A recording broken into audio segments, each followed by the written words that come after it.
Ada yang masih sampai sekarang saya heran tentang uang fiat atau penciptaan uang oleh Amerika terhadap mata uangnya yaitu dolar. Apa yang saya herankan?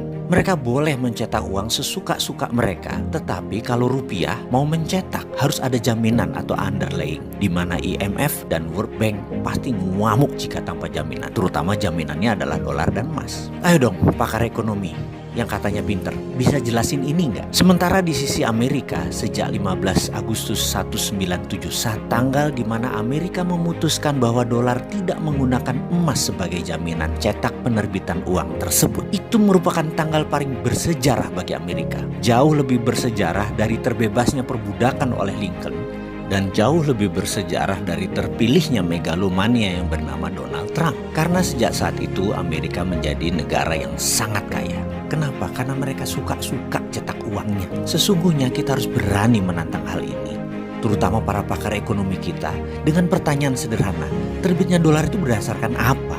Boleh nggak sih saya heran dengan para dosen, para pakar ekonomi, para pejabat ekonomi, profesor, doktor ekonomi, mengapa mereka setuju Amerika cetak sak mau-maunya, dan bahkan Anda mencari pembenaran-pembenaran, sementara negara lain tuh haram hukumnya untuk mencetak uang.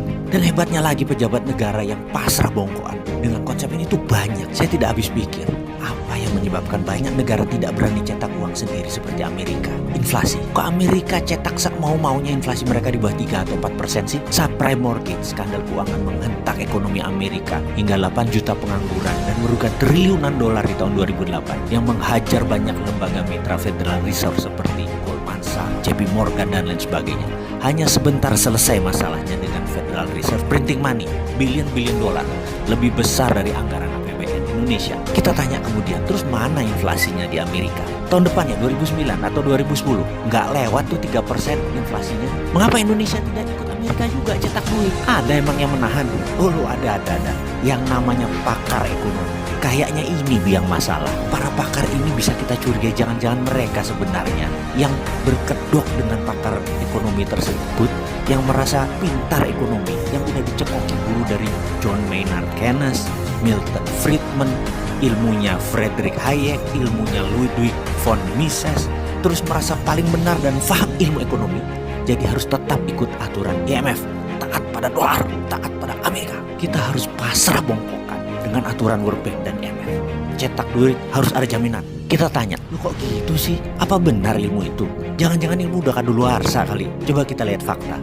Rupiah dipakai sebagai mata uang yang tidak pernah sekalipun menguat kekuatannya. Yang katanya oleh pakar ilmu ekonomi mereka itu teorinya benar, manut dengan IMF. Mana hasilnya? Mana buktinya teori yang Anda praktekkan itu tadi berusaha membuat rupiah menguat atau Indonesia berjaya ekonomi? Tetap saja inflasinya besar tuh, bahkan defisit neraca perdagangan juga besar. Tetap rupiah melemah sepanjang jagat. Lebih dari 70 tahun Indonesia merdeka. Ke depan bagaimana? Ayolah kita pikir, mengapa kita tidak coba hal yang radikal, hal yang baru, hal yang berani, hal yang kita belum pernah lakukan sebelumnya dengan perhitungan matang, yaitu printing money dari thin air seperti Amerika, seperti Cina. Sekali-sekali beranilah.